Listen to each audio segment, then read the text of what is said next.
How to balance strength training and running. This is without doubt one of the most frequently asked questions I get that revolves around training. And in this video, I'm going to give you my top 3 tips to do just that. So without further ado, let's get into the video. 5, go.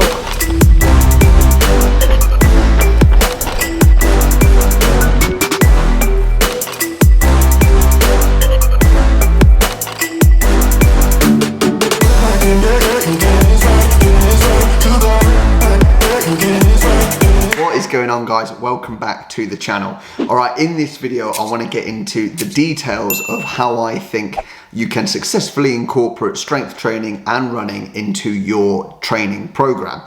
Now, why is this important? I guess the reason that I get a lot of these questions is because many of you are either in military training or even you are preparing for military training. Now, I've been quite outspoken in the past about the fact that I think that if you are joining the military, the 2 fundamental things in your training must be strength-based training and running. Strength, without doubt, forms the foundations of your training capacity and capability, okay? So for example, if you are joining the military, your body is going to be exposed to some quite brutal training at times. And if you aren't strong and have strong foundations, then you reduce the likelihood of your body being able to cope with the demands of that arduous training. The next phase of that is running. From my experience in the military, a lot of it was endurance based, but without having the endurance tag on it. So it's not necessarily like ultra marathons or anything like that, but it is going for long periods of time without stopping. That could be very slow, but you could be under a lot of weight and the body could be under a lot of stress during that period. So being able to endure physical demands for a long period of time, that's endurance, and that's basically the name of the game. So that's a little bit about why I've been getting this question and why I think this video is important. Now we're going to go into the actual details of how to balance it. Let's say you're running 3 times a week already. Realistically, if you're then saying that you want to incorporate strength training as well, I advise no less than 3 sessions per week. And they can be obviously spread out as you need to be.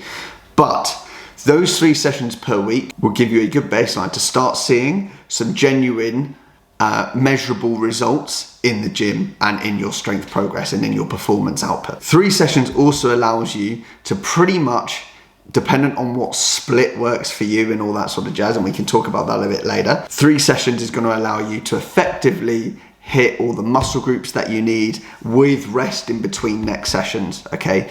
The first thing that I want to point out that's really important in terms of how to balance it is something that works for your lifestyle. There's no good signing up to a program that's 6-7 sessions per week and at the moment you're struggling to hit 3 or 4. It's unrealistic. You're going to miss sessions.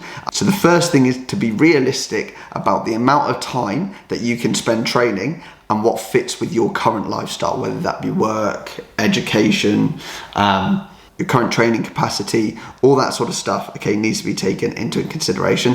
And I guess also your levels of motivation and discipline with it. If this is something that's way off in the future and actually you're not looking at getting immediate results, then you probably don't need to be training 6-7 times a week. But if this is imminent, within a year, I'd say, you do want to be incorporating at least 3 strength sessions per week to have measurable results and impactful results by that time. The next part that I think is really important that can be overlooked is, what is your main goal? I speak with many people that are overweight, many people that are underweight. Now, what you want to prioritize is what your main goal is. So for example, if you want to bulk and put on a bit of size, then doing loads and loads of cardio isn't a bad thing, but it is going to be harder to achieve that goal if you're doing loads and loads of cardio. So you probably want to prioritize strength sessions and rest and recovery whilst upping your nutrition, obviously. So in calorie intake, being in a calorie surplus, that sort of thing. Okay, so what is your main goal? If you are relatively happy with your strength overall and it's the fact that you know your running is your weakness, I would suggest that you begin to prioritize your running training. So whether that means reducing the amount of strength training in the week so that you feel more rested for your runs, That is how I would work it, but obviously it's completely up to you. It's personal dependent on how much time you have and your current training capacity. Your current training capacity means how much you can physically train, what your training experience is. If you've trained for years and years and years, you might have a higher training capacity than someone who hasn't. If you don't do much exercise and that's your baseline, suddenly going to like 5-6 sessions a week, that's going to ruin you in the first month. Okay, you're going to be really fatigued, really struggling. So you need to sort of do baby steps to get there. That's what we mean by training capacity. So point number 2 for this video for how to balance it is to prioritize what your main goal is. Remember, the most effective way of achieving your goals isn't necessarily the most intense program. It's something that you can be the most consistent with. Let's break point 2 down a little bit further.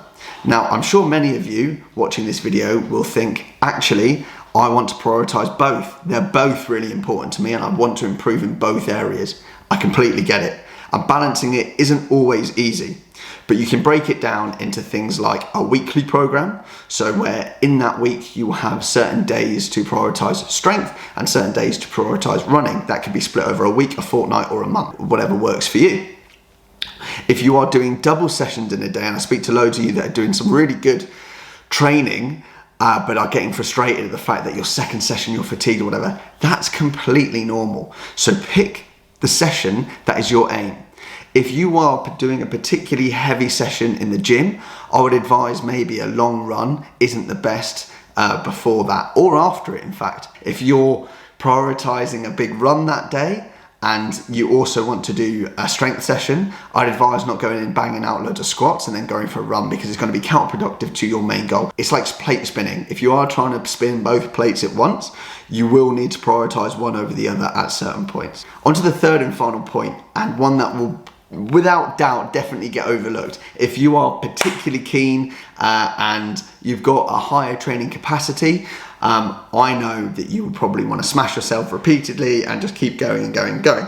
Something that will hinder your progress is recovery. If you aren't getting enough recovery, it's rest between sessions, enough calories to support your training, and also sleep, like good quality sleep, then it's going to be counterproductive overall. Or not counterproductive, but the amount of effort you're putting in isn't going to facilitate the amount of results you will see, because you're not training smart. Yes, you're training hard, but you're not necessarily training smart.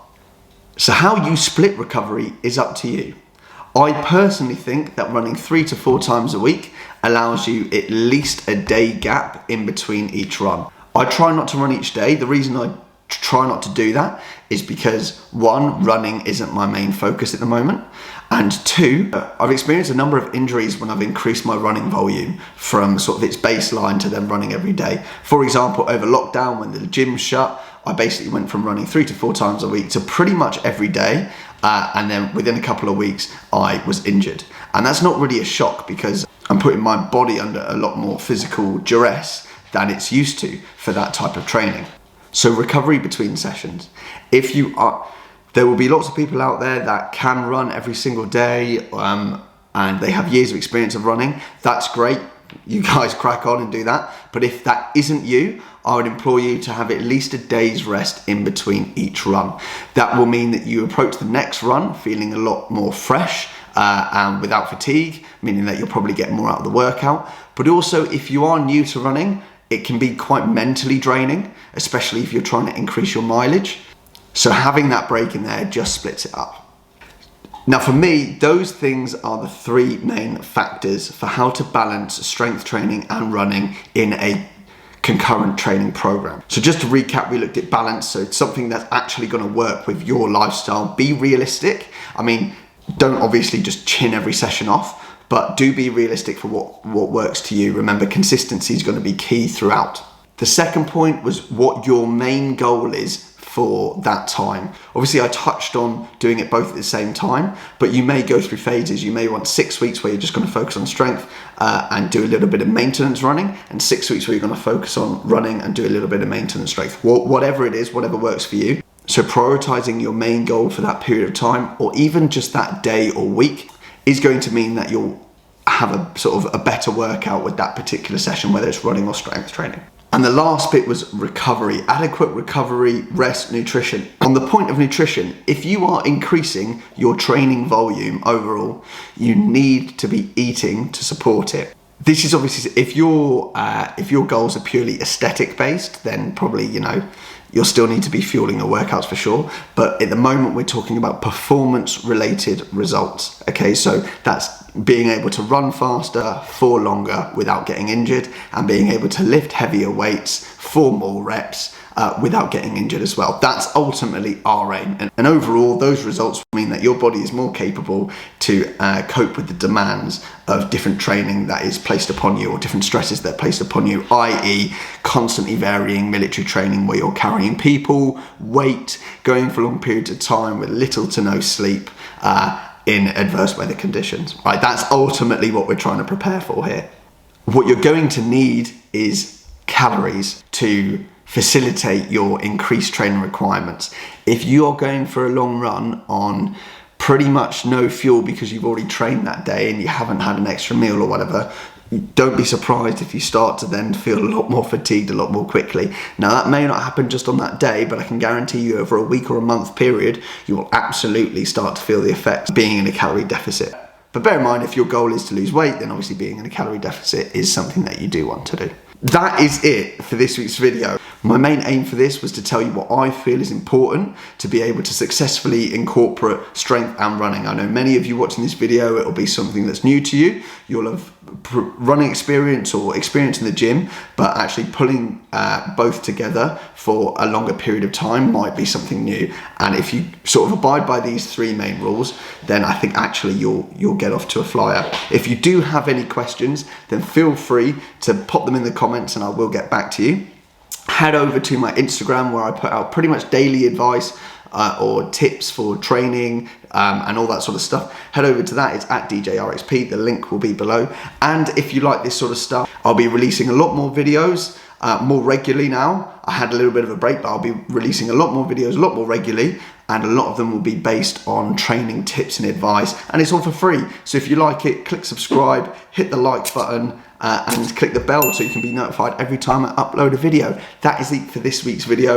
Try this out in your training, and I'll speak to you next week with a brand new video. In a bit.